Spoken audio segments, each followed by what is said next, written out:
भगवान करते क्या हैं? आप बताओ भगवान क्या करते हैं? आप बताओ क्या करते हैं? भगवान क्या करते हैं? जो भी काम दे दो सब कर लेते हैं। हाँ। क्या करते हैं भगवान? पूछ रहे हो आपसे। खेलते हैं? भाई आप बताओ भगवान क्या करते हैं? हाँ?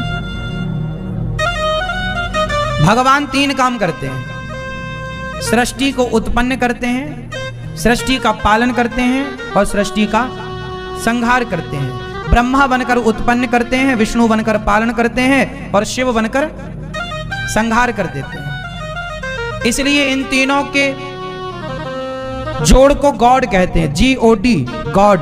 G for generator, O for operator, D for destroyer. तो ब्रह्मा विष्णु महेश तीनों को जोड़ा तो गॉड। 3 काम है भगवान के। ये सृष्टि उत्पन्न करना, सृष्टि का पालन और सृष्टि का संहार। संहार कौन करता है आप बताओ? पालन कौन करता है भैया बताओ? और उत्पन्न कौन करता है? तो ब्रह्मा कौन हुए? जनरेटर, ऑपरेटर, डिस्ट्रॉयर में ब्रह्मा जी कौन है? जनरेटर। ऑपरेटर कौन है? भगवान। डिस्ट्रॉयर।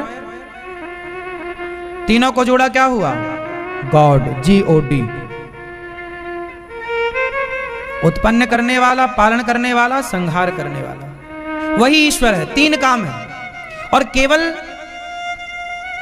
भगवान किसे कहते हैं? इन्हीं को भगवान कहते हैं, जो सृष्टि उत्पन्न करने वाले। भगवान कितने होते हैं मैया? आप बताओ भगवान कितने हैं? मैया बताएंगे भगवान कितने होते हैं? क्या नाम है एक भगवान का? फास्ट। कितने भगवान होते हैं? एक। नाम बताओ एक का। जिनसे पूछो वो बताएंगे, वहां की टुप्पी टाप रहना। ये मैया बताएंगी। एक भगवान का नाम बताओ। शिव जी। ये मैया बताएंगी आखिरी में बैठी है। हाँ? गॉड। अरे उसी गॉड का तो नाम पूछ रहे हैं मेरी मां। भगवान। ब्रह्म। हिंदी में बताओ मेरी मां, ये सब समझे। ब्रह्म कौन समझता है? क्या नाम है उनका? जैसे मैया ने बताया शिव, ऐसे अपन लोग तो हिंदी भाषी हैं। ऐसे बताओ कौन शिव है कि राम है कि कृष्ण है कि नार, ऐसे बताओ। मैया हमारी ऐसी समझेंगे। तो ब्रह्म। अभी ब्रह्म क्या है वो बताएंगे हम आपको। बताओ भगवान जो एक है उनका नाम क्या है? हाँ? राम। ये मैया कह रही है शिव, ये कह रही है राम। यही 2 हो गए। आप बताओ। ब्रह्मा जी। ब्रह्मा भगवान तो एक है। भगवान कितने हैं? एक। तो नाम 2 हो गए। कोई शिव जी कह रहा, कोई राम जी कह रहा, कोई कृष्ण जी कह रहा, कोई नारायण कह रहा। कंफ्यूजन हो गई ना? आज ये कंफ्यूजन दूर कर दें, दूर कर दें। ध्यान से सुनना। मैया बैठो मेरी मां। कंफ्यूजन दूर करते हैं आज। भगवान एक है, सदा से एक है। भगवान 2 नहीं है, एक। तो फिर ये राम, ये शिव, ये कृष्ण, ये विष्णु, ये नारायण, ये कौन है? क्या ये एक ही है या अलग अलग है? एक है तो कैसे? अब कैसे वो आप समझो। हम आपको जो जो बताते चलेंगे उसके बाद आपको पूरी जिंदगी में उस चीज में कभी संदेह नहीं होगा, यदि आपने तरीके से सुना तो। देखो भगवान एक हैं। वह एक का नाम जब पूछा जाएगा तो उनका नाम है श्रीमन नारायण। उनका एक जो नाम है वो कौन है? श्री मतलब लक्ष्मी। श्रीमन नारायण जब बोला जाए तो लक्ष्मी सहित नारायण मतलब समझना है, अकेले नारायण नहीं। किसके साथ नारायण? श्री मतलब श्री किसका नाम है? श्री मतलब माता लक्ष्मी, श्री मतलब राधा, श्री मतलब सीता। जब श्री कृष्ण के संग श्री लग जाती है तो श्री का मतलब राधा हो जाता है। जब श्री राम के संग जुड़ जाता है श्री राम तो श्री का मतलब सीता हो जाता है। और नारायण के संग जब श्री जुड़ गई तो श्री का मतलब वहां लक्ष्मी हो गया।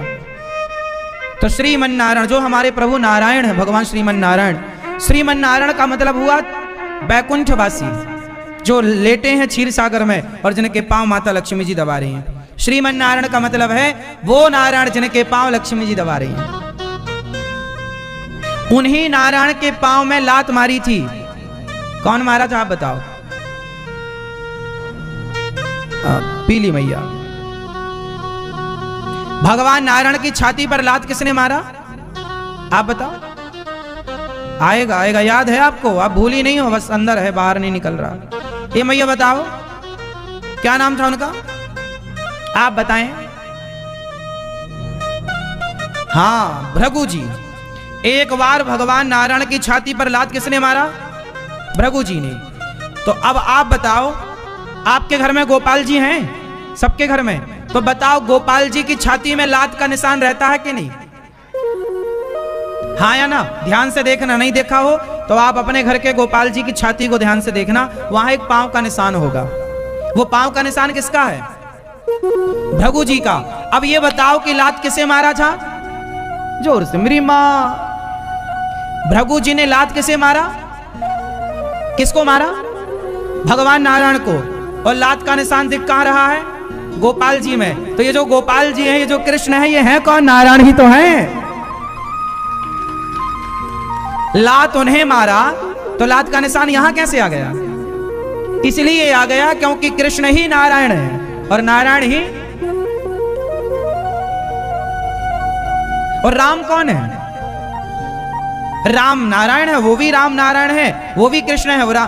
कृष्ण, राम और नारायण ये तीन तत्व नहीं है, ये तीन तत्व नहीं है, ये तो एक है। जैसे सोना, कान में झुमका भी सोने का, माथे पे बिंदिया भी सोने की और गले में हार भी सोने का, है तो तीन, पर तीनों के आभूषण के नाम तो अलग अलग हैं, पर तत्व की दृष्टि में सोना तो तीनों में एक सा ही है। हाँ या ना? रूप रंग ही तो बदला है, पहनने की जगह ही तो बदली है, सोना तो नहीं बदला। उसी तरह राम त्रेता में आए और कृष्ण द्वापर में आए। और ये जो गोपाल जी है ना, इन्हें कृष्ण भक्त गोपाल जी मानते हैं और राम भक्त इन्हें रघुनंदन मानते हैं, मेरे राम लला है। इन्हें अयोध्या जी में क्या बोला जाता है? राम लला। और इन्हें वृंदावन में क्या बोला जाता है? जोर से, मेरी मां। यहां इन्हें बोला जाता है लड्डू गोपाल, गोपाल जी। वृंदावन में बोला जाता है गोपाल जी और अयोध्या जी में बोला जाता है राम लला। तो ये राम भक्तों के लिए राम है और कृष्ण भक्तों के लिए कृष्ण है। जाकी रही भावना जैसी, प्रभु मूरत देखी तन तैसी।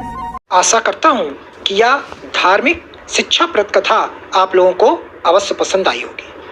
अगर आप लोगों को यह कथा पसंद आई हो तो इस कथा को लाइक करें और अधिक से अधिक लोगों को शेयर भी करें, जिससे कि वे भी इस शिक्षाप्रद उत्तम कथा को सुनकर अपने जीवन को सुखी एवं सामर्थ्य बना सके। मित्रों, अगर अभी तक आप लोगों ने हमारे चैनल को सब्सक्राइब नहीं किया है तो तुरंत सब्सक्राइब कर लें, जिससे कि नोटिफिकेशन के माध्यम से आप लोगों को हमारे नए नए वीडियोस, शिक्षाप्रद कथाएं तुरंत प्राप्त हो सके और आप उसको सुन करके अपने जीवन को सुखी बना सके। तो कल फिर किसी नए धार्मिक कथा को लेकर के आप लोगों के समक्ष फिर से प्रस्तुत होंगे। तब तक के लिए राम राम।